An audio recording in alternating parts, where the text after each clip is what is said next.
오늘 오후 문재인 대통령이 5개 부처 장관 후보자를 발표했습니다. 사회부총리 겸 교육부 장관에는 김상곤 전 경기도 교육감을, 국방부 장관에는 손영무 전 해군 참모총장을, 법무부 장관에는 안경환 서울법대 명예교수를 임명을 했습니다. 오늘 첫 번째 소식은 내각 인선 발표입니다. 먼저 김상곤 전 교육감 얘기부터 해보겠는데요. 네, 함께 보시죠. 김상곤 사회부총리 겸 교육부 장관 후보자입니다. 출생지는 광역시고요. 민주당에서 인연이 깊습니다. 2015년이죠. 당시에 당대표였던 문재인 당대표 후보의 전권을 받아서 혁신, 쇄신에 앞장서달라는 부탁을 받았던 인물이기도 하고요. 경기도 교육감을 지냈었고 한신대 경영학과 교수로도 재직을 해왔는데 주목할 만한 부분은 과연 여기서 이 부분이겠죠. 민주당 혁신위원장 출신이라는 부분이겠죠. 지난해에는 또 인재영입위원장으로도 활동했던 것으로도 알려져 있습니다. 자, 우리 김상곤 전 교육감, 교육부 장관 후보자로 내정이 됐는데 거기에 담겨있는 문재인 대통령의 뜻이 뭔지 저희가 한번 키워드를 이렇게 뽑아봤습니다. 저희가 제목을 문의 사람들 전면 배치 이렇게 뽑았는데요. 네. 왜 그런지는 한번 내용을 보시면요. 김상곤 부총리 겸 교육부 장관 후보자입니다. 어떤 인사 키워드가 있을까요? 당시에 작년입니다. 민주당의 혁신위원장을 지냈고요. 그리고 이번 대선에서 문재인 후보, 당시 후보의 공동 선대위원장을 지냈습니다. 평소에 정규직 합법화에 대한 소신을 가지고 있고 역시 잘 아시겠지만 교육감 시절에는 무상급식과 혁신학교라는 이 큰 아젠다를 본인의 모토로 삼았던 사람이기 때문에 그렇기 때문에 문재인 대통령과의 인연 또 어떤 정책적인 측면에서 문재인 대통령의 코드가 맞는 인사 아니냐 이렇게 저희가 뽑아봤는데 위원장이 어떻게 보셨어요? 일단 이제 교육 분야에서는 확실한 노선을 좀 정한 것 같아요. 교육 분야에서는 확실하게 좀 진보적인 교육 정책을 펴겠다라는 그러니까 신념을 아마 이제 이번에 보여준 것 같은데 특히 이제 김상곤 후보자 같은 경우는 뭐 잘 아시겠지만 일단 학생운동도 많이 했었고 그리고 그 이후에 민주화 교수협의회 거기 창립 멤버입니다. 전교조 창립 멤버이기도 하고요. 그다음에 이제 정당에 들어와서 사실은 이제 경기도지사 경선에도 참여를 했다가 당시에 뭐 무상버스 그런 논란을 해서 뭐 되진 않았습니다만은 근데 문재인 대통령과도 이제 꽤 깊은 인연을 가지고 있죠. 그렇다고 본다면 아마 앞으로 했던 그 교육 정책에 있어서 상당히 무상급식이라든지 학교 혁신 문제라든지 이런 데서 상당히 좀 이 추동력을 가할 그런 가능성이 높아 보입니다. 특히 이제 지금 그 시도 교육청장들이 보면 대부분 또 전교조 출신의 진보적인 인사가 돼 있지 않습니까? 그렇다고 한다면 아마 야당 쪽에서는 제가 볼 때는 아마 이번 인사를 놓고는 아마 김상곤 후보자를 제일 좀 타깃으로 할 것 같아요. 교육 정책에 있어서 일단은 너무나 좀 진보적인 게 아니냐.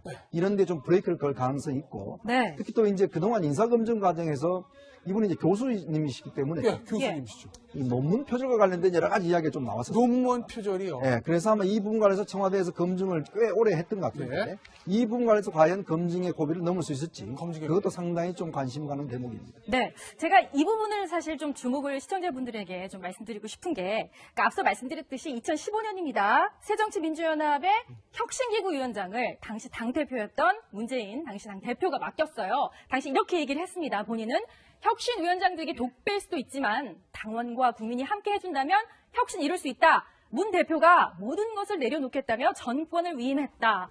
당시 상당한 그 쇄신의 드라이브를 거는 데 있어서 정권을 위임했다라는 부분이 되게 눈에 띄는데 이번에도 상당한 권한 위임을 가지고 어떤 분야에 대한 정권을 위임할지도 사실 관심사입니다.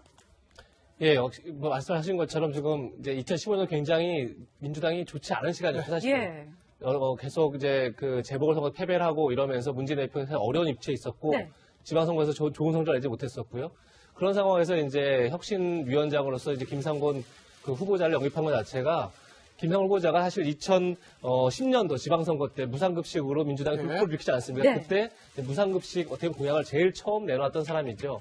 따라서 어떻게 보면 정책적으로 굉장히 진보적이면서 동시에 국민들의 코드를 알고 있다 이렇게 볼 수 있는 거죠. 아마 이제 그런 것들이 이번 교육 정책에 전면적으로 반영될 것 같고요. 그렇다 그러면 결국 정교조 합법화 문제 굉장히 큰 이슈가 될 수도 있고요. 그다음에 그 학생 인권 조례 이런 것들이 있는데 결국은 이번 그 교육의 키워드도 결국은 학생과 그다음에 또 교육 진보 쪽에 많은 포커스를 맞춰서 전권을 위임해서 김상곤 부총리 겸 후보자가 그것들을 이제 밀고 나갈 수 있는 그런 토대를 만들 것 같습니다. 예. 자, 서영우 소장께 이거 한번 여쭤볼게요. 어떻게 보면 문재인 대통령이요, 당대표 시절부터 뭔가 위기에 몰릴 때마다 김상곤 당시의 전 교육감을 찾았습니다. 새정년 시절에 약간 당에 어떤 문제가 생길 때 당 혁신위원장을 맡겼고요. 본인의 가장 중요했던 이번 대선에도 공동선대위원장을 맡겼습니다. 그리고 작년 총선 승리 이후에 민주당 전당대회 때도 당시 김상곤 후보자가 출마를 했던 것으로 알고 있는데 이번 초기 내각에도 가장 중요하다고 볼 수 있는 교육부 장관을 맡겼고요. 김상곤 후보자를 문재인 대통령 이렇게 좋아하는 이유 어디 있다고 보시나요? 위기의 순간마다 나타나서 네. 문재인 대통령의 어려움들을 가려움으로 잘 긁어주는 분 아니겠습니까? 가려운 네. 것을 특히 더불어민주당 시절에 문재인 대표가 정치력을 키우기 위해서 문재인 대통령이 당시 당 대표 시절에 예, 새정년 시절이 안철수 전 대표를 혁신위원장으로 추대하기 위해서 그렇죠. 네. 노력하다가 잘 되지 않자 예. 불발되고 나서 그 다음 카드로 내건 게 바로 김상곤 후보자. 혁신위원장을 맡으면서 그나마 당의 혁신들을 일어나는데 큰 역할을 한 분인데요. 근데 문제는 뭐냐면 김상곤 이 총리 후보자가 네. 부총리 후보자가 문재인 대통령과 아주 긴밀한 사이임에도 불구하고 예. 네. 또 그렇다고 완전히 또 문재인 대통령의 말을 듣는 사람은 아닙니다. 왜냐하면 그래요. 추미애 당대표로 소위 말해서 친문이 형들이 추미애 당대표를 추대하고 선거운동할 때 예. 네. 김상곤 부총리 후보자가 당대표에 출마를 합니다. 그래서 제가 볼 때는 맞아요. 그것만 네. 보더라도 문재인 대통령과 완전히 그건 코드를 아니다. 맞추는 예. 그런 분 아니고 자기 주관과 고집들이 있기 때문에 제가 볼 때는 교육 정책에 있어서 큰 흐름은 같이 해 나가겠지만 네. 본인의 또 부총리로서 교육부총리로서의 소신들은 지켜나갈 수 있지 않을까라는 생각이 들어서 네. 그 대목은 좀 지켜봐야 될 것 같다는 생각이 듭니다. 한우섭 전 국장에 제가 이거 한번 여쭤볼게요. 김상곤 후보자에 대해서 자유한국당과 바른정당, 국민의당의 반응은 어떨까요? 인사청문회 만만치 않을 것 같다는 생각도 좀 청문회가 굉장히 뜨거울 것으로 이제 평가가 되는데 네. 이분의 이제 출신 자체가 80년대에 좀 민교협의 의장을 지내고 그 민교협 의장을 하시면서 사실상 그 정교조 탄생의 그 어떤 배후에서 상당한 역할을 합니다. 이제 그런 연장선상에서 이 교육감 시절에 아까 네. 말씀하셨다시피 이제 무상급식 문제하고 그렇죠. 혁신학교 문제로 뜨겁지 않았겠습니까? 네. 거기다가 지금 현재 이 논문 표절 문제도 사실은 이제 불거진 상태예요. 이게 이제 지난번 김상곤 교육감이 하마평에 오를 때 이제 중간에 언론에 검증이 세게 들어가 지금 제동이 걸려 있다 이제 이렇게 얘기가 나온 데다가 그런 보도가 한번 사실상 이분이 경기도 경기도지사 선거를 준비하면서 당시 여당 지금의 야당에서 이 김진표 후보에도 대비했지만 예. 김상곤 후보에도 대비해서 상당한 검증 작업을 해놓은 걸로 제가 알고 있습니다. 예. 그러니까 그런 문제들이 아마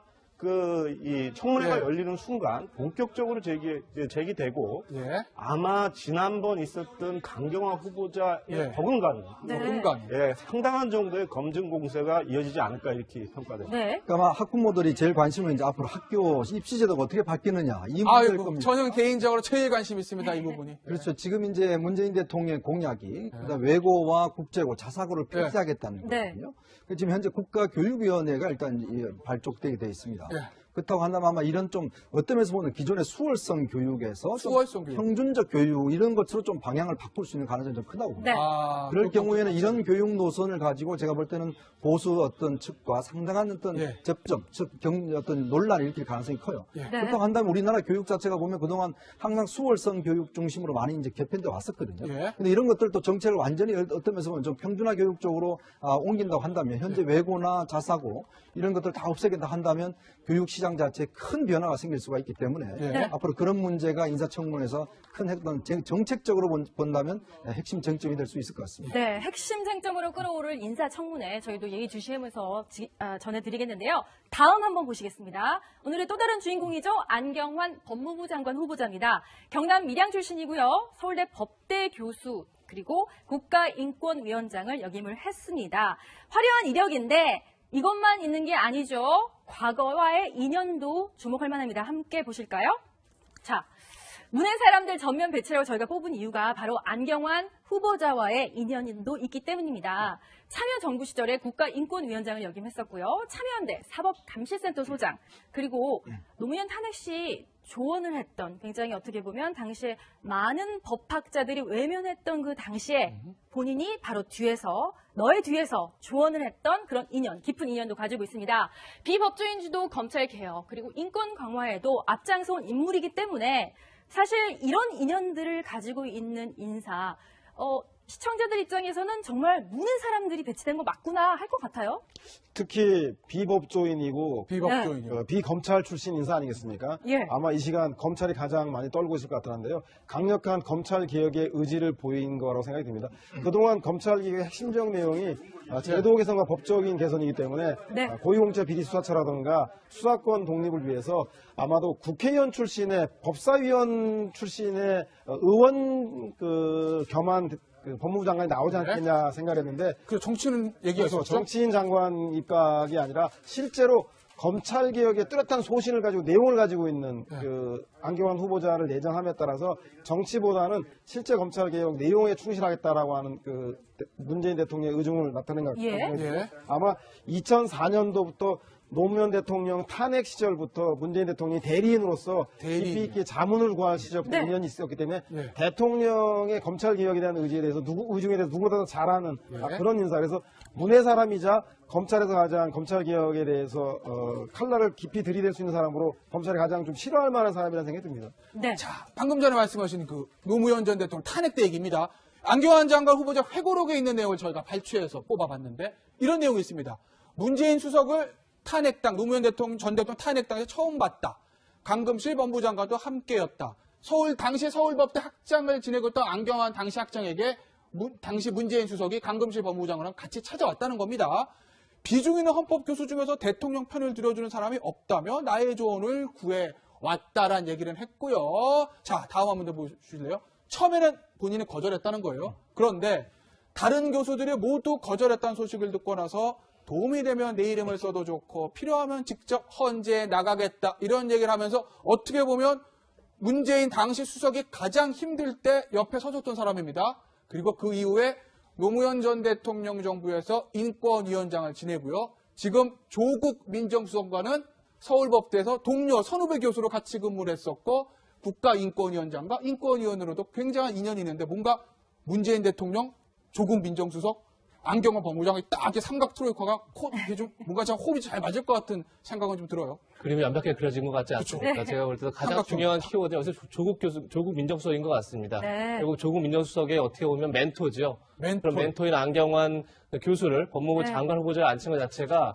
검찰 개혁에는 확실한 의지다. 이건 뭐 더 다른 설명이 필요 없는 지금 어떻게 보면 현재까지 한 달간 문재인 정부가 그 집권한 이후에 가장 두드러져 나타난 게 검찰개혁 아니겠습니까? 인사도 가장 광범위하게 실시했고요. 따라서 조국 민정수석과 호흡을 맞춰서 아마 검찰개혁에 가장 방점을 두고 안경환 후보가 후보 발탁된 게 아닌가 이렇게 보면 될 것 같습니다. 검찰 개혁이요. 근데 저는 이제 이게 지금 안경환 그 후보자 같은 경우도 네. 조국 수석도 같은 경우도 그렇고 사실은 이제 법률 현장에 있는 분들이 아니잖아요. 그렇죠. 그러니까 이제 어떤 면에서 보면 교수라면서 제3자 입장에서 좀 법률적 시장을 이제 바라봤던 네. 측면이 네. 있는데 지금 이제 그 문재인 대통령이 법조 개혁을 이제 아주 가열차게 하려고 하지 않습니까? 예.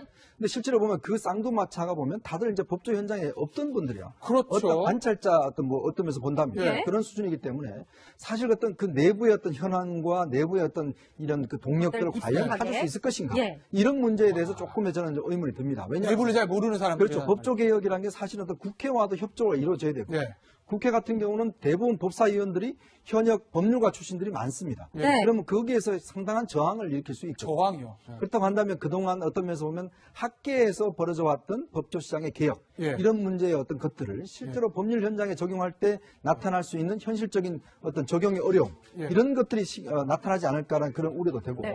너무나 또 이념 어떤 지향적인 또 너무나 또 예를 들어서 형식주의적인 네. 이런 것들이 아. 실시될 경우에 과연 법조 개혁이 현실에 맞게끔 이루어질 수 있을까 예. 그런 또 우려감도 성질 생기는 게 네. 있습니다. 안 후보자의 과거 회고를 보면 이 부분도 사실은 저는 굉장히 눈에 띄더라고요. 그걸 함께 볼 수 있는지 한번 돌려주시면 좋겠는데 안 후보자가 과거에 헌법재판소 본인이 이제 탄핵 시점에서 나는 헌법 다른 학자들과 똑같이 처음에는 거절을 했는데 나중에는 다른 교수들이 다 거절했다는 소식을 듣고 도움이 되면 내 이름 써도 좋다. 원하면 나 나가겠다. 여기에서 지금 자세하게 밝히진 않았지만 굉장히 끈끈한 뭔가가 있었던 것 같아요. 처음에는 거절했다가 나중에는 내가 전면에서 잔다르크처럼 나서겠다. 인연이 참 보통 인연이 아닐 거라는 생각도 드네요. 일단 지금 그 안경환 후보자 같은 경우는 사실은 이제 이쪽 그 문재인 대통령 측과의 인연은 꽤 오래됩니다. 예. 그리고 또 이제 국가인권위원장을 맡았을 때, 네. 그때도 사실은 이제 국가인권위원회에서 그때 조국 위원도 같이 이제 국가인권위원이었거든요. 네. 그때 사실 이제 조금의 갈등을 가지고 이제 특히 이명박 정부 들어오면서 어떤 그때 좀 이명박 정부가 국가인권위의 역할을 좀 축소하려고 할 때, 네. 거기에 이제 반발해서 사퇴를 했던 분이시거든요. 그러면서 본다면 이제 나름대로 아마 신뢰관계는 충분히 형성돼 있다고 예. 봅니다. 그리고 또 어느 정도 호흡은 맞춰 있고 그렇기 때문에 일단 내부적인 호흡과 그 관점에서는 상당히 공유하고 있는 측면이 많다. 이렇게 볼 수 있겠죠. 네. 자, 다음. 우리가 또 관심을 가지고 있었었죠. 국방부 장관 후보자, 송영무 후보자입니다. 충남 출신이고요. 민주당 국방안보특별위원장. 그러니까 이번 대선이 아니라 지난 대선부터 문재인 당시 후보입니다. 지난 2012년 대선이죠. 패배한 대선. 그때부터 이제 안보 공약을 책임졌다는 것이고요. 그 이후에 새정년 민주당으로 변화되면서 계속 국방안보 특별위원장을 맡았다는 겁니다. 해군 참모총장의 합참 전략기획본부장인데 송영무 국방장관 후보자 같은 경우 이런 얘기를 할 수 있을 것 같습니다. 초기부터 이런 얘기 있지 않았습니까? 국방부 장관은 육군 출신은 절대 안 하겠다. 육군에 너무 많이 힘이 쏠려 있으니까 국방개혁을 위해서는 해군 또는 공군이 되는 것이 맞는 거 아니냐라고 해서 애초에 당선되고 나서부터 송영무 후보자는 굉장히 함합해서 많이 올랐습니다. 서영호 소장. 네, 아마 송영무 후보자인 경우에는 그 처음부터 국방부 장관으로 내정됐다고 할 정도로 문재인 대선 캠프에서의 국방 정책을 총괄하고 그렇죠. 했고요. 특히 국방안보위원회 상임공동위원장을 맡으면서 예. 대선에서 맹활약을 했었습니다. 그리고 참여정부 시절에도 합참의 전략기획본부장 하면서 국방개혁 2020과 전시작전권 전환에 대한 계획을 핵심적으로 총괄했던 분이어서 예. 그리고 B64, B육군이라고 하는 그 군의 균형 인사를 맡을 적임자가 아닌가라는 생각이 돼서 그 강력한 후보자로 거론됐었는데 네. 아마 검증 과정에서 일정하게 문제가 발생돼서 정밀 검증을 한 연후에 아마 발표한 거로 되어 있는데 그 문제에 대해서는 청문회 과정에서 야당으로부터 집중적인 공세가 예상된다고 하겠습니다. 네, 근데 송영무 후보자 같은 경우에는 굉장히 중요한 안을 이제 다루게 되잖아요. 사드 문제도 있고 앞서 얘기했던 전시작전권 개혁 문제 같은 경우에도 사실은 상당히 앞으로 논쟁거리가 될 수 있는 여지가 있는데 이분은 과거에 사드라던가 전자권에 대한 본인의 어떤 의견을 공개적으로 밝힌 적이 있습니까? 제가 알기로는 뭐 송영무 후보자 같은 경우는 이게 공개적으로 이렇게 뭐 드러내놓고 입장을 예. 밝힌 적은 별로 없었던 것 같아요. 네. 그리고 이제 나름 이제 어떤 현장에 좀 떨어진 지가 오래고 사실 네. 이분이 이제 해군에 계실 때 제1연평해전 때 직접적으로 사실 지휘를 한 분입니다. 네. 현장에도 전투 경험도 있는 것이고. 예. 근데 이제 지금 일단 현장을 떠나신 지 꽤 오래됐잖아요. 그렇죠. 이제 그런 측면도 있고 사실 예. 이제 어떤 면에서 본다면 육군 중심의 어떤 운영 자체를 과연 이제 바꿀 수 있겠는가라는 바꿀 수 있겠는가. 그런 의문도 있고 네. 사실 이제 지금 검증에서 걸린 게 위장 전입이 걸려 있습니다.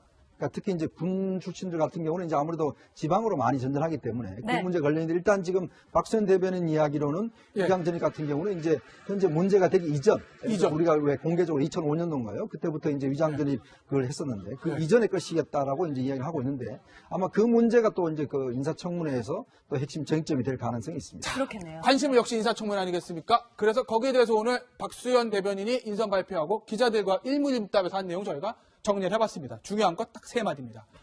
조대엽 후보자 음주운전 문제가 있는 것으로 검증 과정 파악했다. 미리 파악하는 게 이 정부의 특성입니다. 말씀드리는 게. 자세한 경우는 청문회에서 응답을 할 것이다. 송영무 후보자는 주민등록법 위반이 확인이 됐다. 그런데 이런 얘기를 합니다. 군인 특성상 발생했다. 그러니까 군인들이 이사를 많이 다니니까 조금 이해해 달라는 취지인 것 같고요.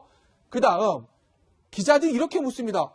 김상곤 후보자는 어떻게 되는 겁니까? 왜냐하면 아까도 말씀드렸듯이 언론에서 검증 과정에서 조금 지체되는 것이 아닌가라는 보도가 있지 않았습니까? 그러니까 박수현 대변인이 이렇게 얘기합니다. 논문 표절 말씀하시는 거죠? 저희가 내부적인 높은 기준으로 자세히 들여다봤습니다. 청문회에서 밝혀질 겁니다. 이렇게 얘기를 하는데 아니 근데 굉장히 좀 좋은 것 같긴 해요. 문제가 있는 거를 청와대에서 먼저 이런 문제가 있는데 좀 이해를 해 주십시오라고 먼저 얘기하는 거는 강경화 후보자 때와 같은 흐름인데 어떻게 보셨어요? 서영호 소장 이런 뭐 다른 분들은 제가 볼 때는 그 조대 후보자의 경우에는 음주운전이 그 문제가 되긴 하지만 인사 사건이라던가 네. 사고로 이어지지 않았다는 점하고 예. 송영무 후보자는 아까 말한 대로 군 근무 특성상 예. 잦은 그 전출 때문에 예. 아마 그 자녀의 학교 문제도 잦은 전화를 할 수가 없어서 주민등록을 늦게 옮기는 그런 문제가 있었던 것 같고, 다만 김상곤 후보자의 경우는 논문 표절에 대한 시시비비가 많을 텐데 시시비비. 예, 좀 위법적인 기준을 어디로 할 것인가 고민할 텐데 문제는 주무부처가 교육부총리라고 하는 거기 때문에 논문 네. 표절 문제가 더욱더 가혹한 검증에 야당이 칼날을 들이대지 않을까 싶어서요. 네. 이 문제를 김상곤 후보자가 어떻게 잘 소명하고 국민적 이해와 동의를 구할지 지켜봐야 될 대목이 같다는 생각이 듭니다. 예전에 노무현 정부 때 김병준 정책실장도 그 문제로 가지고 교육부총리 네. 후보자가 됐다 낙마한 적이 있지 않습니까? 네. 그렇죠. 그러니까 관련 부처에 그 유관한 문제가 제기되고 있는 거죠. 예. 근데 한번 생각을 해보시면 지난 주말인가요? 그 청와대에서 당청 관계자들이 대통령 모시고 이렇게 회동을 할 때 대통령이 그런 말씀하신 거로 제가 기억을 해요. 그러니까 문제 없는 사람이 없더라 이런 말씀을 하셨는데 사실 이제 이런 것을 염두에 두고 미리 자락을 끌어서 말씀하신 게 아닌가 이런 생각이 들었던 거예요. 그러니까 네. 근데 이제 이 문제의 가장 큰 문제는 뭐냐면 지난번 6명 발표 이후 3명의 그 후보자들이 위장전입 문제로 문제가 제기됐고 예. 그 순간 문제가 됐던 건 뭐냐면 다른 사람도 아니고 문재인 대통령께서 후보 시절에 공약으로 내세웠던 5대 비리 인사 배제 원칙이라고 하는 기준이 흔들려서 논란이 됐던 거 아니겠습니까? 공약으로 네. 내세웠던. 그리고 그 이후에 다시 조금 그 검증 과정에서 좀 제대로 들여다보겠다라는 이제 얘기들이 나왔는데 다시 한번 이제 이렇게 된 거죠. 그러니까 내 길을 간다. 좀 두들겨 맞고 가겠다라고 하는 의사로 야당이 오해할 소지가 상당히 좀 높다고 생각이 네. 돼요. 그러니까 네. 이런 면에서 어떻게 내일 시정연설에서 대통령께서 말씀을 하실 수 있을지 예. 혹은 여당에서 그러면 이 새로운 인사 기준을 내놓자는 것인지 네. 또 그리고 만약에 새로운 인사 기준을 내놓는다면 지난번에도 다시 논란이 됐던 네. 5대 인사 그 배제 원칙이라고 하는 걸 수정 조정한 건지 네. 이런 것들에 대해서 답을 해야 되는 네. 국면이 아닌가 이런 생각이 듭니다. 그러니까 저는 총론적으로 좀 이런 생각을 해봤어요. 우리 김태형 변호사는 굉장히 선하게 해석을 해주셨지만 사실 청와대가 인사청문회 전에 이러이러한 흠결이 있을 수 있습니다라고 먼저 얘기하는 거 사실 이런 단어가 생각났습니다. 일종의 선제 공격이랄까? 그러니까 엄청난 그 국민들의 지지가 뒤에 있지 않습니까? 그걸 어떻게 보면 포문 내지는 어떤 포탄을 가득 안고 이렇게 선제 공격한다. 받아들여라.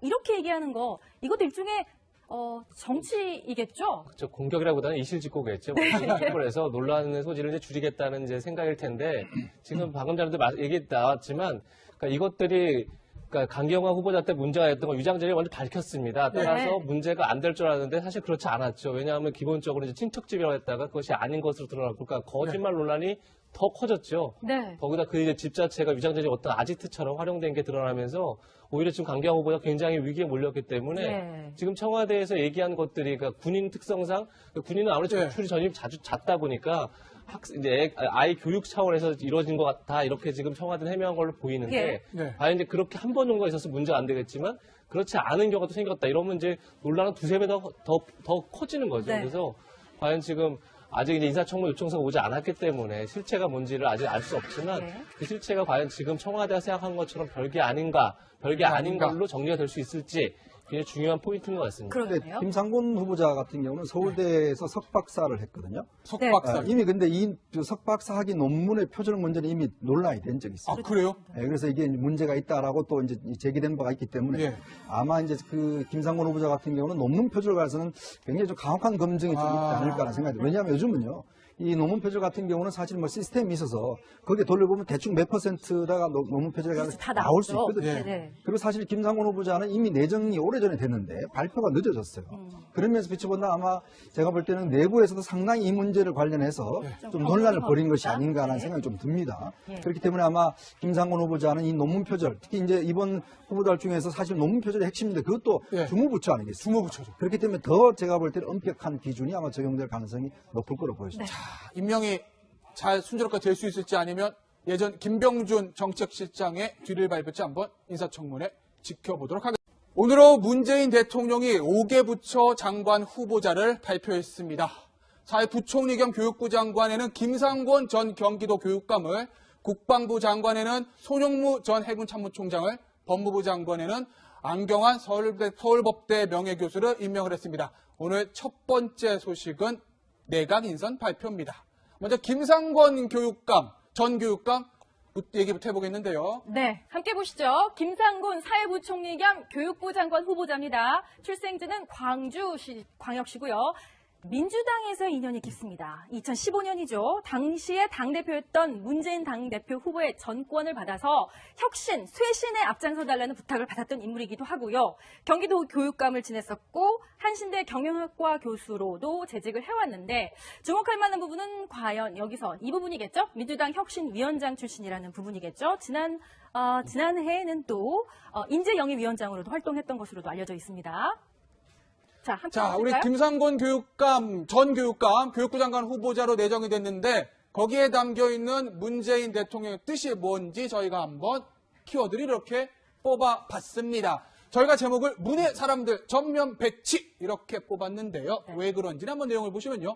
김상균 부총리 겸 교육부 장관 후보자입니다. 어떤 인사 키워드가 있을까요? 당시에 작년입니다. 민주당의 혁신위원장을 지냈고요. 그리고 후보자. 혁신위원장을 맡으면서 그나마 당의 혁신들을 일어나는데 큰 역할을 한 분인데요. 근데 문제는 뭐냐면 김상곤 이 총리 후보자가 네. 부총리 후보자가 문재인 대통령과 아주 긴밀한 사이임에도 불구하고 네. 또 그렇다고 완전히 또 문재인 대통령의 말을 듣는 사람은 아닙니다. 왜냐하면 추미애 당대표로 소위 말해서 친문이 형들이 추미애 당대표를 추대하고 선거운동할 때 네. 김상곤 부총리 후보자가 당대표에 출마를 합니다. 그래서 제가 볼 때 맞아요. 그것만 네. 보더라도 문재인 대통령과 완전히 그건 코드를 아니다. 맞추는 그런 분은 아니고 자기 주관과 고집들이 있기 때문에 제가 볼 때는 교육 정책에서 큰 흐름은 같이 나가겠지만 네. 본인의 또 부총리로서 교육부총리로서의 소신들은 지켜나갈 수 있지 않을까라는 생각이 들어서 네. 그 대목은 좀 지켜봐야 될 것 같다는 생각이 듭니다. 한호섭 전 국장에 제가 이거 한번 여쭤볼게요. 김상권 후보자에 대해서 자유한국당과 바른정당, 국민의당의 반응은 어떨까요? 인사청문회 만만치 않을 것 같다는 생각도 좀 인사청문회가 굉장히 뜨거울 것으로 이제 평가가 되는데 네. 이분의 이제 출신 자체가 80년대에 좀 민교협의 의장을 지내고요. 그 민교협 의장을 하시면서 사실상 그 정교조 탄생의 그 어떤 배후에서 상당한 역할을 합니다. 이제 그런 연장선상에서 이 교육감 시절에 아까 네. 말씀하셨다시피 이제 무상급식 문제하고 그렇죠. 혁신학교 문제로 뜨겁지 않았겠습니까? 네. 거기다가 지금 현재 이 논문 표절 문제도 사실은 이제 불거진 상태예요. 이게 이제 지난번 있다 이렇게 볼 수 있는 거죠. 네. 아마 이제 그런 것들이 이번 교육 정책에 전면적으로 반영될 것 같고요. 그렇다 그러면 결국 정교조 합법화 문제 굉장히 큰 그렇죠. 이슈가 될 수도 있고요. 그다음에 그 학생 인권 조례 이런 것들이 있는데 예. 결국은 인권조례요. 이번 그 교육의 키워드도 결국은 학생과 그다음에 그러니까 또 교육 진보 쪽에 네. 많은 포커스를 맞춰서 전권을 위임해서 김상곤 부총리 겸 후보자가 그것들을 이제 밀고 나갈 수 있는 그런 토대를 만들 것 같습니다. 예. 자, 서영우 소장님 이거 한번 여쭤볼게요.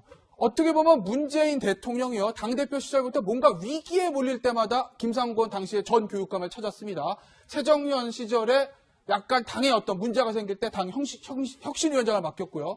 본인의 가장 중요했던 이번 대선에도 공동선대위원장을 맡겼습니다. 그리고 작년 총선 승리 이후에 민주당 전당대회 때도 당시 김상곤 후보자가 출마를 했던 것으로 알고 있는데 이번 초기 내각에도 가장 중요하다고 볼 수 있는 교육부 장관 맡겼고요. 김상권 후보자를 문재인 대통령 이렇게 좋아하는 이유 어디 있다고 보시나요? 위기의 순간마다 나타나서 문재인 대통령의 어려움들을 가려우면서 잘 긁어주는 분 아니겠습니까? 가려운 네. 것을 특히 더불어민주당 시절에 문재인 대표가 정치력을 키우기 위해서 문재인 대통령이 당시 당대표 시절에 새정년 시절이 안철수 전 대표를 혁신위원장으로 추대하기 위해서 그렇죠. 노력하다가 잘 되지 않자 예. 불발되고 나서 그 다음 카드로 내건 게 바로 김상곤. 이번 대선에서 문재인 후보, 당시 후보의 공동 선대위원장을 지냈습니다.